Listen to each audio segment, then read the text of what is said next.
Hey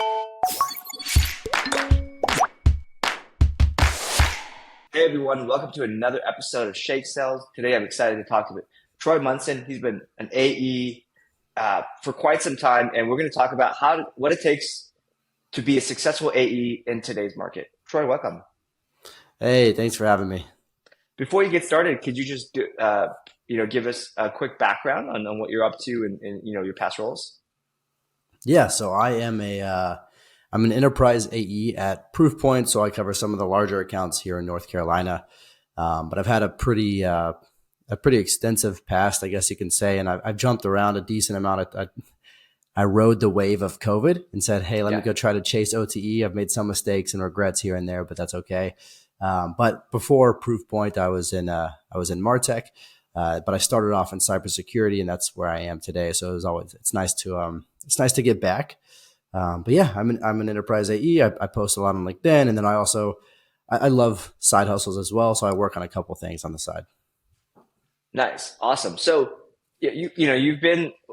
In fact, the fact that you jumped around makes this a better interview because now you can share your experience from like successes, failures, and whatnot. So I guess first and foremost question, what has changed in the market, right? Like all this buzz around like harder to sell, all this stuff. What's boots on the ground, your experience right now in selling?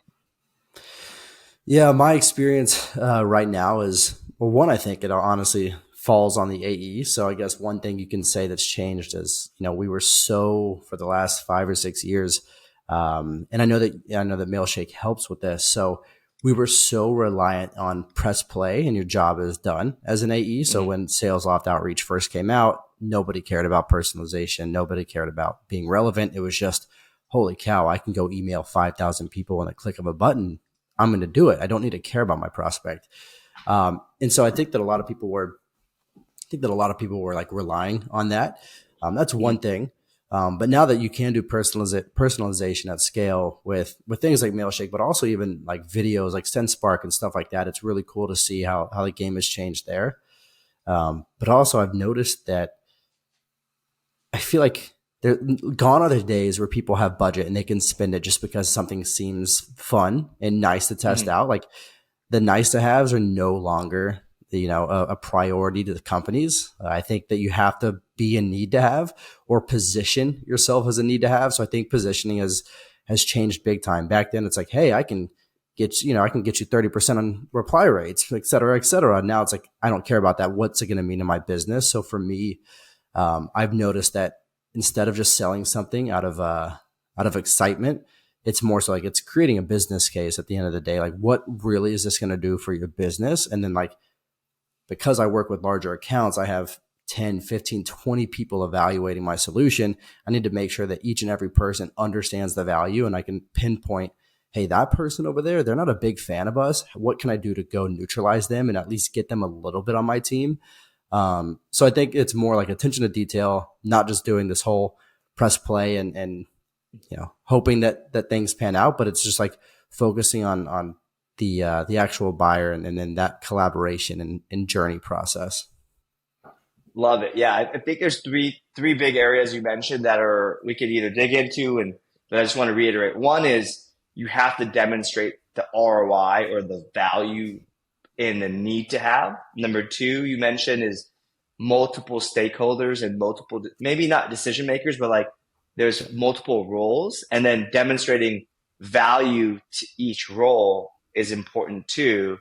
And frankly, the whole press play and just rehearsed talk tracks with no tie into the ROI or any of that stuff is just probably doesn't work anymore. Unless maybe you're like Zoom or someone where like the buyer intent is super heavy, but like when does that happen, right? In a sales role, like those are you just get lucky. Yeah, absolutely.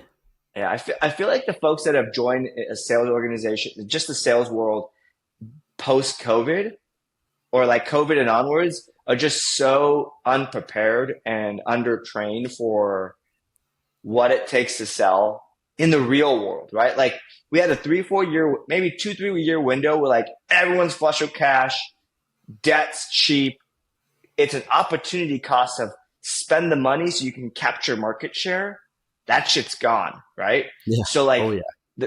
the question I'm getting to is like, so what if you were a sales rep that started or in sales, you started your sales career during this time? Like, what are things or places or what do people need to learn or like get trained up on? Yeah, it's a really good question. I talk about this a lot and I think about it a lot. I think that 2 to 3 years ago, like tech was the place to be, right? And now it's like, Mhm. do you really want to be in tech? It's not the same anymore. You can't just go make 200K because you joined a company, right? It's like you really gotta grind. Mhm. So I think one thing that's changed is be a BDR. At the end of the day, I don't care if you're a sales rep where you only have 5 accounts, they're the largest accounts in the world, and you want to like expand the business, or I don't care if you're a rep where you have 1,000 accounts. Like you have to be a BDR and try to like figure out where, based on so much different research, we can. That's a whole different topic in itself. But I think that now, back then, you didn't have to do research on companies. Now you really have to understand like what is the business doing, and you have to understand, I guess, backtracking that a little bit, you have to understand where to spend your time. Like if you have 1,000 accounts, chances are I'd probably say 10% of those are probably a really good customer fit, because the last thing you want to do is bring on bad customers, churn, business goes bad, all that good stuff, right? So I think it's one, identifying like, hey, who are really good customer fits? Two, understanding those businesses, but more than just oh, this company does video conferencing. More than just that, like how do they make money? Who's the decision maker over there? Who are other people that can influence the deal? All that good stuff. So really understanding their business and then creating a hypothesis. So, hey, this is what their business does. This is what my business does. And this is how I think that we can help them. One little practice you can do there is just go to a careers page, see if they have a relevant career to, what you're trying to sell to. So if it's cybersecurity, Mhm. maybe a security architect, and then just go to that careers page, look at the job description and map out each one to your product. Like, hey, they're trying to do this. Well, that's how we can help. They're trying to do this. That's also how we can help. And now you have like this hypothesis of, hey, they're hiring this role. And then here's all the 8 things they want that role to do. And this is the 8 things that we can help with. So that's one tactical thing that I do to try to understand. Yeah, they're probably a good fit because of X, Y, and Z. Makes sense. Yeah. Um, I think it's super helpful. Two things I'd say to add to this, what my team does at Mailshake is prior to the demo, we have full cycle reps. But prior to the demo or the conversation with the prospect, uh, we really work hard to follow up on like email them, message them, get in contact and hear what their pain points are. Like what the heck are they here to solve? Right. So Yep. I don't know, so I don't know about you guys, but we have like 700, we have a lot of different ICPs and use cases, right? We've got recruiters, sales, marketing, and frankly, we have, common talk tracks and like how to position it to ROI. And I think what you just described is a genius way to just like, what are the priorities? But I think the most effective way, if you can do this, is just ask, like literally Yeah. get in front of their face and like, what are you looking to do? How do you measure ROI on this? Pause and say, okay, well, let me now look at my Rolodex and here's how you can do this, right? Go map to an experience from a customer or a use case or whatever. And if you don't have it, my 2 cents number two is like, do not try to fake it. No more faking shit, right? Like, Yeah. let me get back to you. I'm pretty sure we have customers that do this. I want to be well prepared. Let me get back to you. But in the meantime, I can answer questions and blah, blah, blah. And then you have like kind of like a hook to get back to them on. Mhm. Or you position it as like, I don't have this answer. I cannot bullshit you because you can see through this. But anyways, Yeah. super helpful. What do where do you, and last question here is, where do you go to kind of keep up to date, learn, level up for yourself? Like, how do you do it? You reading stuff, you're talking to folks, joining courses. Yeah, great question. LinkedIn is kind of like my go-to, right? And there's several great creators there, but I also think there's several that if they were to join a different company, they'd be eaten alive. So I think that's LinkedIn has really great free information. And there are courses that I've taken. I've actually only taken 2 courses. Both of them are great, especially when I moved into a large enterprise role. Kyle on LinkedIn, I think it's like Kyle C, but it's spelled ASAY. His course was great for enterprise. And then Mike Gallardo also has a great course that helped me out a lot too. So those are 2 areas, but also, I guess, kind of unrelated, maybe not relevant to everybody, but I really like to understand the industry that I'm selling to. So I listen to I sell cybersecurity. So I listen to what's going on in the cybersecurity world, and I listen to a weekly podcast because the more I know, the more professional, the more trusting I sound when I'm talking to a prospect or when I'm talking to even a customer that's already paying and I want them to buy more, I guess you can say. So that's another thing is if you're selling into a specific persona, learn to speak their language. And you can do that. There's podcasts on everything out there. So I'd say go take some courses for sure. Definitely take some courses. And then from there, be an expert in the industry that you're selling into, because you're going to sound like an expert on the phone. They're going to trust you. They're going to read it. And like you said, no more faking it. And the best way to not fake it is to know what the hell you're talking about. So Love it. Love it. Yeah, that's fantastic. And I think you made a good point. So there's the basics of maybe entering your career or pivoting over.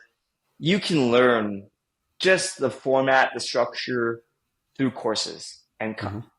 I think the real way to learn, and this is I've been doing this as an entrepreneur for 20 years of training folks, is we do this daisy chain. So the way to learn is take action on whatever. Let's say we talked about learning Mandarin. Well, go learn how to say 10 sentences. Okay. That's action on whatever you read. The way to cement that in is go train your peer or the next person on how to speak those 10 sentences. And what happens is, in order for you to teach, you'll do a horrible job and you find out you actually suck at what you say and have to relearn it. Or number 2 is you end up getting better because in order for you to train that person, you have to learn it in a way you can teach, right? It's really more mastery. So this daisy chain of training works really, really well. And Yeah. like I said, we do it for all of our sales hires. And I'll go watch the recordings. My head of sales will watch recordings and we'll actually fix what the rep that's doing the training is messing up on along the way. So it's it's a good way to audit things too. But anyways, Troy, where can people go to learn more, follow along a career, whatnot? Yeah. I'd just say LinkedIn's the easiest place. Look up Troy Munson. I hope I'd be up there on one of the top searches. I'm not sure. But if not, Troy Munson at Proofpoint, I should pop up, and I'll share.